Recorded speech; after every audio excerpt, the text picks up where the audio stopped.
tio, és que estic superagobiada, no sé què vull estudiar. Jo igual, tio, jo vull fer alguna relacionat amb les ciències ambientals, però no sé què. Hòstia, necessito inspiració. Jo també, tia. Bon dia, com esteu? Bé. Avui no farem classe, farem una altra cosa perquè és un dia molt important. Bé, com ja us he dit abans, és un dia molt important perquè és el Dia Internacional de la Dona i la Nina en la Ciència. Per això, avui us explicaré una dona que per jo és molt important. Explicaré a Florence Bascom, que ella va ser la segona dona en doctorar-se als Estats Units en Geologia i a més va fer feina en el servei de Geologia d'aquest mateix país. Ella va fundar el Departament de Geologia a Brandmore College i a partir d'aquí va crear tota una generació de geòlegs.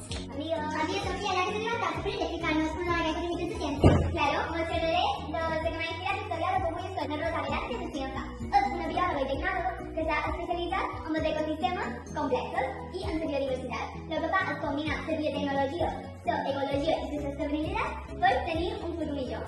I és una. Explicaré de Rachel Carson, que va ser una biòloga marina i ecòloga americana, que va ayudar a alertar sobre los pesticidas y el impacto que tenía en los ecosistemas y en la salud humana.